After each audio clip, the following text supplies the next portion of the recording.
रविवार का दिन बृजभूषण शरण सिंह के लिए काफी चौंकाने वाला रहा, क्योंकि एक दिन पहले वो जिस दबदबे की बात कर रहे थे वो एकदम से खत्म हो गया। और वो दबदबा खत्म किया उनकी ही पार्टी बीजेपी की सरकार के खेल मंत्रालय ने, जिसने एक दिन पहले ही गठित हुई भारतीय कुश्ती महासंघ की नवनिर्वाचित संस्था को भंग कर दिया, जिसको लेकर खिलाड़ियों ने तमाम आरोप लगाए थे। साथ ही ओलंपियन साक्षी मलिक ने कुश्ती से संन्यास और बजरंग पुनिया ने अपना मेडल वापस करके सरकार की मुश्किलें और बढ़ा दी थी। तब सरकार ने आने वाले चुनावों को देखते हुए बृजभूषण के दबदबे की बलि ले ली। बृजभूषण शरण सिंह का बड़बोलापन भी उनके इस दबदबे की बलि के लिए जिम्मेदार है, क्योंकि जैसे ही नई कुश्ती महासंघ का गठन हुआ वैसे ही ढेर सारी माला पहन के वो मीडिया के सामने आ गए और अपने दबदबे के कायम रहने की बात करने लगे। पहले जरा तस्वीरें देखिए और सुनिए क्या कहा बृजभूषण शरण सिंह ने। आज हिंदुस्तान के लगभग हर अखाड़े पर महाराष्ट्र, मध्य प्रदेश, राजस्थान, झारखंड, बिहार, हरियाणा, दिल्ली, सारे अखाड़ों पर ऐसे ही पटाखे दग रहे हैं। अब जिसको संदेश लेना हो वो संदेश ले। दबदबा था, दबदबा रहेगा। हालांकि बाद में बृजभूषण शरण सिंह के सुर बदले हुए नजर आए और खुद को कुश्ती से पूरी तरह से अलग करने की बात तो उन्होंने की, लेकिन तब तक उनके दबदबे की वजह से होने वाला डैमेज बीजेपी के समझ में आ चुका था और केंद्र सरकार ने कुश्ती महासंघ को ही भंग कर दिया। बृजभूषण शरण सिंह पहले भी अपने बयानों से पार्टी की मुसीबत बढ़ाते रहे हैं, कभी चुनाव लड़ने को लेकर तो कभी महिला खिलाड़ियों को निशाना बनाने को लेकर। उनका एक और बयान सुनिए जहां वो मीडिया से ही भिड़ गए इस बात को लेकर कि मेरा टिकट कौन काट देगा। कौन काट रहा है उसका नाम बताओ। बृजभूषण जी काटोगे आप? काटोगे आप? आपका नाम नहीं उसमें काटोगे? अब सवाल यह है कि क्या सिर्फ अपने बयानों की वजह से ही पार्टी ने बृजभूषण से किनारा कर लिया?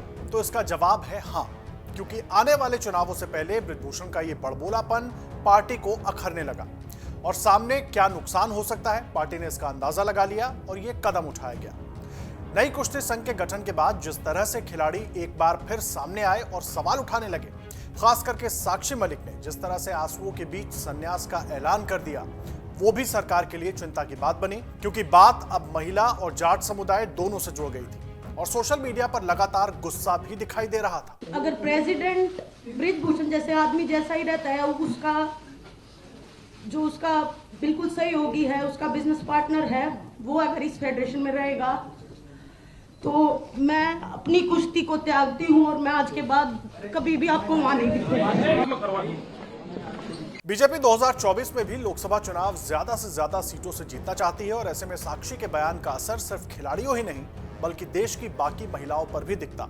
वो महिलाएं जिनको अपने साथ जोड़ने के लिए पीएम मोदी ने एक के बाद एक नई योजनाएं शुरू की थी और यही नहीं, बीजेपी महिला आरक्षण बिल भी लेकर आई, लेकिन वर्तमान घटनाक्रम से संदेश गलत जा रहा था और उस पर बृजभूषण शरण सिंह की बयानबाजी ने और नेगेटिव नैरेटिव बनाना शुरू कर दिया था, क्योंकि बीजेपी महिला विरोधी होने का तमगा चुनाव के समय झेलने को तैयार नहीं थी।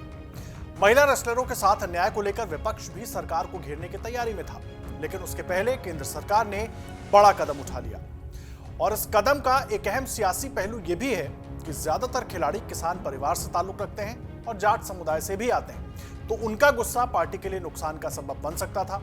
एक बार बीजेपी के महिला विरोधी, जाट विरोधी होने का अगर नैरेटिव बन जाता तो पार्टी के लिए आने वाले लोकसभा चुनाव और 2024 में ही होने वाले हरियाणा चुनाव दोनों के लिए ये मुसीबत बन जाता, क्योंकि जाट हरियाणा के अलावा दूसरे राज्यों में भी बड़ी ताकत है और इसलिए बीजेपी ने फौरन डैमेज कंट्रोल के लिए कदम उठाया और बृजभूषण का दबदबा खत्म कर दिया।